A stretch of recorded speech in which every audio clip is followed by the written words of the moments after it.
Call sheet கொடுக்க மாட்டேன் அப்படின்னு எம்ஜிஆர் மறுத்ததுனால ஹீரோவே மாற்றின சின்னப்ப தேவர். கடைசியில் சின்னப்ப தேவர் மாற்றின ஹீரோவால் படம் ஓடுனுச்சா ஓடலையா அப்படின்னு இந்த வீடியோவில் பார்ப்போம் வாங்க. எம்ஜிஆரை வச்சு படம் தயாரிக்கணும் அப்படிங்கிறதுக்காகவே தயாரிப்பு நிறுவனம் தொடங்கினவர் தான் சின்னப்ப தேவர். 1956 தாய்க்கு பின் தாரம் அப்படின்னு ஒரு படத்தை எம்ஜிஆரை வச்சு தயாரிச்சிருந்தார். பெரிய வெற்றி படமாக அமைஞ்ச தாய்க்கு பின் தாரம் படத்தை தெலுங்கில் டப்பிங் பண்ணி வெளியிட முடிவு செஞ்சார் சின்னப்ப தேவர். அதுக்கான டப்பிங் வேலையும் தொடங்கினார். தெலுங்கில் உருவான தாய்க்கு பின் தாரம் படத்தில் எம்ஜிஆருக்கு பதிலாக வேற ஒரு டப்பிங் கலைஞரை டப்பிங் பேச வச்சு படத்தை வெளியிட்டாங்க. இதை கேள்விப்பட்ட எம்ஜிஆர் அவர்கள், நான் இருக்கும்போது என்னை கேட்காம என் குரலை டப்பிங் செஞ்சுட்டாரு தேவர் அப்படின்னு கோவப்பட்டார். இதனால 2 பேருக்கும் இடையில மனக்கசப்பு ஏற்பட்டு 2 பேரும் பேசாமல் இருந்தாங்க. மாதங்கள் கடந்து எம்ஜிஆருக்கான ஒரு புது கதை ஒன்றை ரெடி பண்ண சின்னப்ப தேவர் படத்தோட கதையை எம்ஜிஆர்கிட்ட சொல்லி கால் ஷீட்டு கேட்டார்.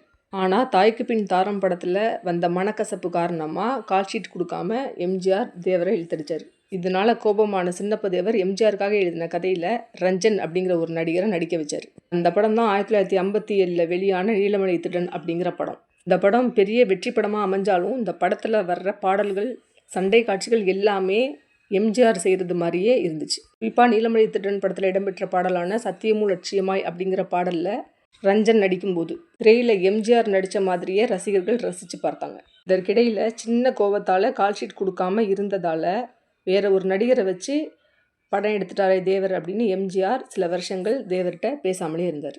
1961 வெளியான தாய் சொல்லை தட்டாதே அப்படிங்கிற படம் மூலமாக 2 பேரும் ஒன்று சேர்ந்தாங்க. அதுக்கப்புறம் எம்ஜிஆர் அவர்கள் திரைத்துறையை விட்டு விலகிற வரையிலும் அவரது படங்கள் எல்லாத்தையுமே சின்னப்ப தேவர் தான் தயாரித்தார் அப்படிங்கிறது குறிப்பிடத்தக்க ஒரு விஷயம். இந்த வீடியோ உங்களுக்கு பிடிச்சிருந்தா லைக் பண்ணுங்கள், ஷேர் பண்ணுங்கள், சப்ஸ்கிரைப் பண்ணுங்கள், மறக்காமல் கமெண்ட் பாக்ஸில் கமெண்ட் பண்ணுங்கள். நன்றி, வணக்கம்.